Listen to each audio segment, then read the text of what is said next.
नमस्कार, मैं दीपिका मिश्रा आप सभी लोगों का बालाजी ऑनलाइन क्लासेस में स्वागत करती हूँ। आज हम क्लास 7 हिंदी फर्स्ट मेधा में पार्ट 10 काबुली वाला ये कहानी पढ़ेंगे।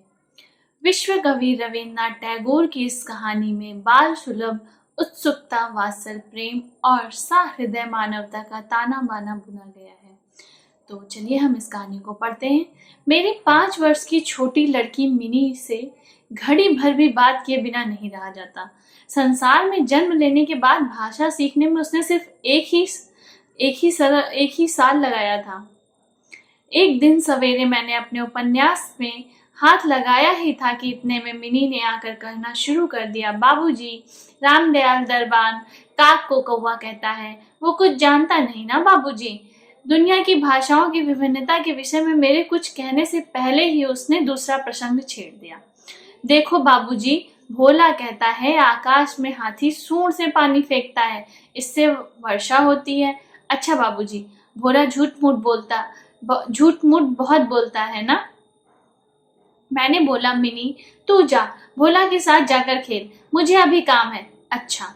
मेरा घर सड़क के किनारे था। एक दिन मिनी मेरे कमरे में खेल रही थी। सहसा मिनी खेल छोड़कर खिड़की के पास दौड़कर गई और बड़ी जोर से चिल्लाने लगी, काबुली वाला, ओ काबुली वाला। मैले कुचैले ढीले कपड़े पहने, सिर पर साफा बांधे, कंधे पर मेवों की झोली लटकाए, हाथ में अंगूर की 2 पिटारियां लिए एक लंबा सा काबुली वाला धीमी चाल से सड़क पर चला जा रहा था।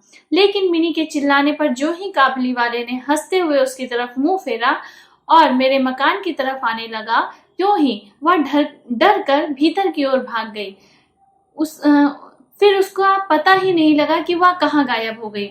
उसके मन में एक अंधविश्वास बैठ गया था कि उस झोली के अंदर तलाशने पर उसके जैसे ही 2-4 जीती जागती लड़कियां निकल सकती हैं। इधर काबुली वाले ने आकर मुस्कुराते हुए मुझे सलाम किया और खड़ा हो गया। मैंने उससे कुछ सौदा खरीदा।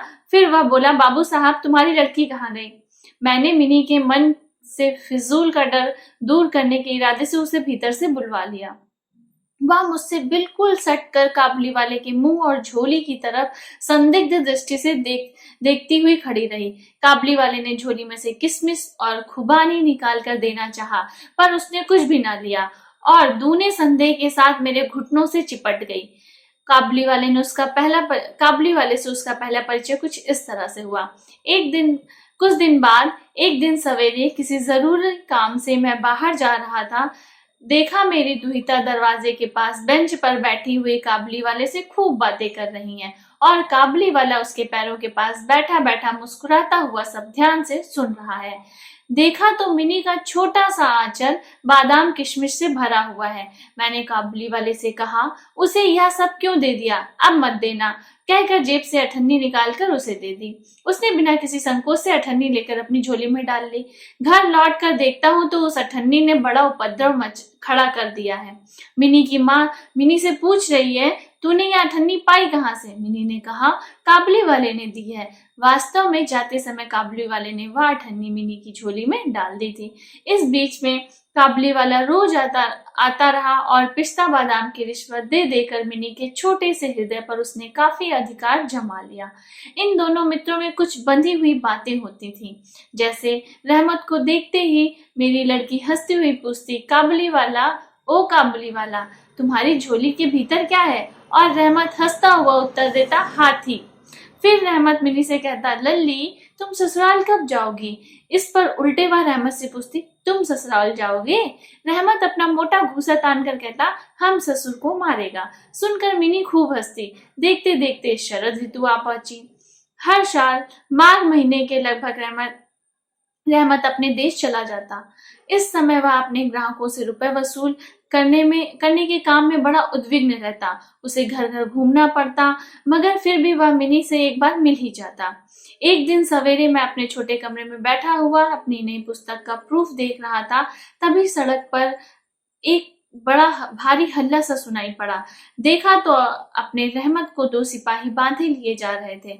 रहमत के कुर्ते पर खून के दाग हैं और एक सिपाही के हाथ में खून से सना हुआ छुरा। मैंने दरवाजे से बाहर निकलकर सिपाही को रोक लिया और पूछा, क्या बात है? कुछ सिपाही से और कुछ रहमत के मुंह से सुना कि हमारे पड़ोस में रहने वाले एक आदमी ने रहमत से एक रामपुरी चद्दर खरीदी थी। उसके कुछ रुपए उसकी तरफ बाकी थे, जिन्हें उसने देने से इनकार कर दिया। बस इसी पर दोनों में बात बढ़ गई और रहमत ने छुरा निकाल कर भोंक दिया। इतने में काबुली वाला ओ काबुली वाला पुकारती हुई मिनी घर से निकल आई। मिनी के आने के साथ ही उससे पूछा, तुम ससुराल जाओगे? रहमत ने हंसकर कहा, हाँ वहीं तो जा रहा हूँ। रहमत ताड़ गया कि उसका यह उत्तर मिनी के चेहरे पे हंसी न ला सका और तब उसने हाथ दिखाकर कहा, ससुर को मारता, पर क्या करूं, हाथ बंधे हुए हैं। छुरा चलाने के कसूर में रहमत को कई साल की सजा हो गई। काबली वाले का ख्याल धीरे धीरे मन से बिल्कुल उतर गया। कितने ही साल बीत गए। सालों बाद आज फिर शरद ऋतु आई है। मिनी की सगाई पक्की हो गई है। हमारे घर पर आज मुंह अंधेरे से ही सहनाई बज रही है। मेरी मिनी का आज ब्याह है। मैं अपने लिखने पढ़ने के कमरे में बैठा हुआ हिसाब लिख रहा था।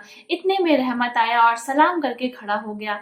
पहले तो मैं उसे पहचान न सका। उसके पास ना तो झोली थी, ना वैसे लंबे लंबे बाल थे और ना चेहरे पर पहले जैसी चमक थी। अंत में उसकी मुस्कुराहट देखकर पहचान सका कि वो रहमत है। मैंने पूछा, क्यों रहमत, कब आए? उसने कहा, कल शाम को जेल से छूटा हूँ।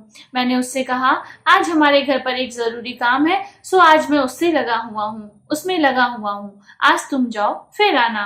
मेरी बात सुनकर वह उसी समय जाने को तैयार हो गया, पर दरवाजे के पास जाकर कुछ इधर उधर देख करके बोला, बच्ची को जरा देख लेता। शायद उसे विश्वास था कि मिनी अभी भी वैसी ही बच्ची है। उसने सोचा कि मिनी अब भी पहले की ही तरह काबली वाला ओ काबली वाला चिल्लाती हुई दौड़ी चली आएगी। उन दोनों के उस पुराने कौतुकजन्य हास्यालाप से किसी तरह की रुकावट नहीं होगी। मैंने कहा, आज घर में बहुत काम है, आज किसी से मुलाकात ना हो सकेगी। मेरा जवाब सुनकर वह कुछ उदास सा हो गया, फिर सलाम बाबू साहब कहकर दरवाजे के बाहर निकल गया। मेरे हृदय में ना जाने कैसी एक वेदना सी उठी। मैं सोच ही रहा था कि उसे बुलाऊं, इतने में देखा कि वह खुद ही आ रहा था। पास आकर बोला, ये अंगूर, किशमिश और बादाम बच्चे के लिए लाया था, उसको दे दीजिएगा।